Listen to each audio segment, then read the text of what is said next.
Assalamualaikum warahmatullahi wabarakatuh. Ikhwanul muslim rahimakumullah. Pada kali ini kami akan menjawab tentang seputar pertanyaan amalan Rabu Wekasan, amalan yang dilaksanakan di hari Rabu terakhir di bulan Shafar. Pemerhati channel Irsyad Official Hafidhakumullah. Hukum seputar amalan hari Rabu Wekasan. Bulan Shafar merupakan bulan kedua pada sistem penanggalan Hijriah. Sebagian umat muslim ada yang mempunyai amalan tertentu saat bertepatan pada hari Rabu terakhir di bulan Shafar tersebut. Hari Rabu terakhir ini oleh masyarakat Jawa banyak yang menyebutnya sebagai hari Rabu Wekasan.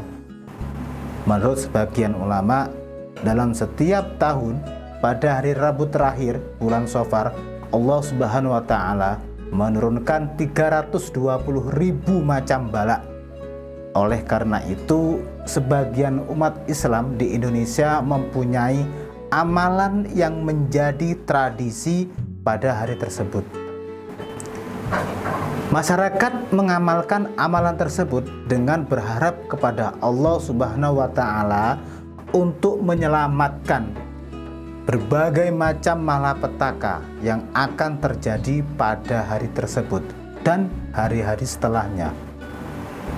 Ritual-ritual tersebut diantaranya adalah berdoa dengan doa tertentu, bersedekah, menjalankan sholat sunnah, memberikan makan dan minum air yang sudah didoakan.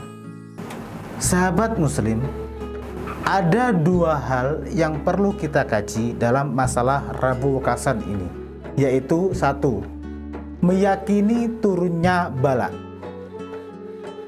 Pada hari Rabu Wekasan, dua pandangan fikih terhadap ritual-ritual yang banyak dilakukan pada hari tersebut.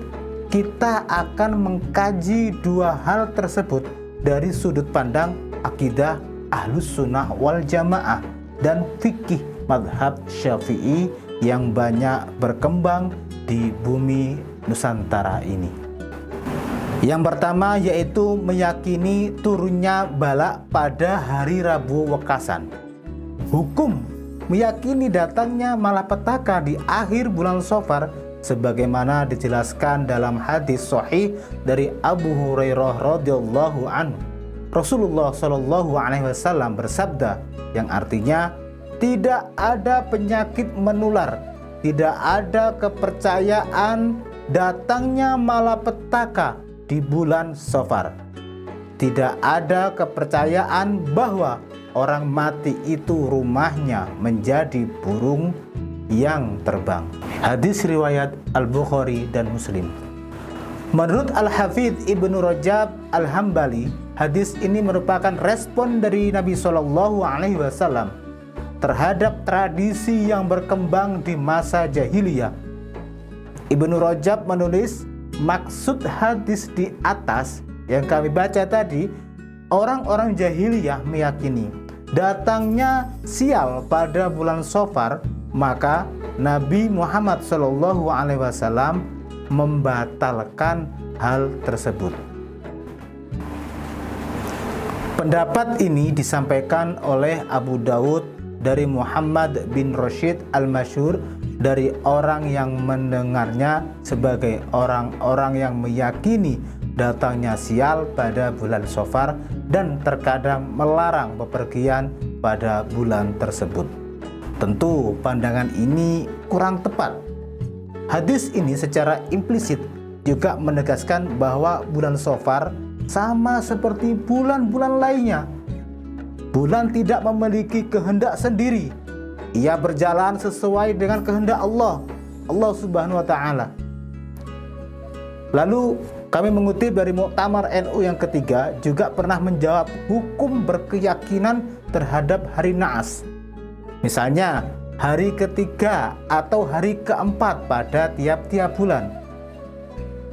Lalu di situ peserta muktamar mengutip pendapat Ibnu Hajar Al-Haytami dalam Al-Fatwa Al-Hadis yang bunyinya, barang siapa bertanya tentang hari sial dan sebagainya untuk diikuti, bukan untuk ditinggalkan, dan memilih apa yang harus dikerjakan serta mengetahui keburukannya. Semua itu merupakan perilaku orang Yahudi dan bukan petunjuk orang Islam yang bertawakal kepada Sang Maha Pencipta.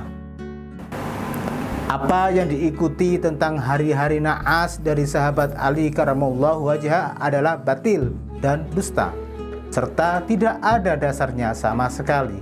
Maka berhati-hatilah dari semua itu. Dua pandangan fikih terhadap berbagai ritual yang banyak dilakukan pada hari Rabu Wekasan. Satu, yaitu sholat sunnah Rabu Wekasan. Hukum sunnah Rabu Wekasan ini perlu dilihat niat pengamalannya. Apabila niatnya adalah sholat Rabu Wekasan secara khusus, maka hukumnya tidak diperbolehkan. Perhatikan ya, disimak baik-baik. Karena sholat merupakan salah satu amal ibadah yang bersifat tauqifi, yaitu sebuah ibadah yang sudah ditentukan dan diajarkan oleh Rasulullah Shallallahu Alaihi Wasallam. Berkaitan dengan tata cara maupun waktunya, sedangkan Rasulullah Shallallahu Alaihi Wasallam sendiri tidak pernah mengajarkan dan mengamalkan sholat tersebut. Tapi, ada tapinya. Tapi, jika niatnya adalah sholat sunnah mutlak atau sholat hajat, maka hukumnya diperbolehkan. Apabila sholatnya diniatkan sebagai sholat sunnah mutlak, hukumnya diperbolehkan. Karena sholat sunnah mutlak tidak dibatasi waktu, sebab dan jumlah rokaatnya. Sedangkan sholat hajat adalah sholat yang dilaksanakan saat kita memiliki keinginan hajat tertentu, termasuk hajat untuk menolak hal-hal yang dikhawatirkan.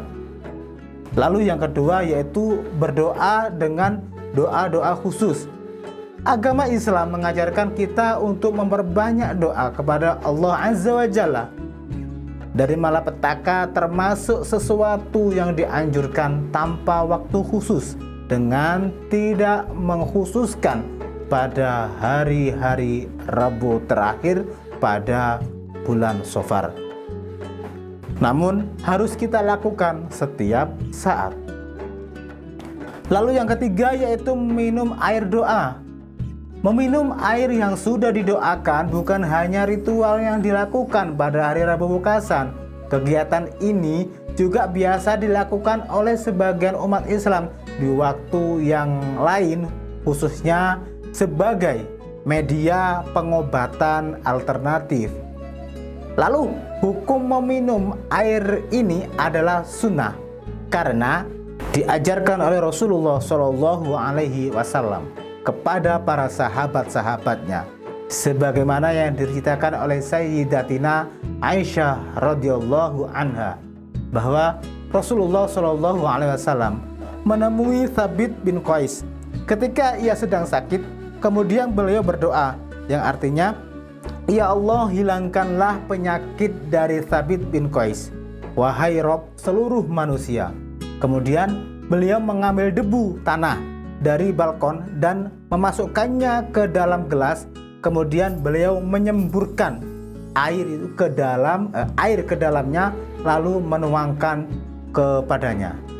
Lalu yang keempat yaitu sedekah, silaturahim, dan berbuat baik kepada sesama. Sedekah silaturahim, membaca doa dan berbuat baik kepada sesama pada hari Rabu Wekasan hukumnya adalah sunnah, sebagaimana hari-hari yang lain tanpa ada pengutusan tertentu.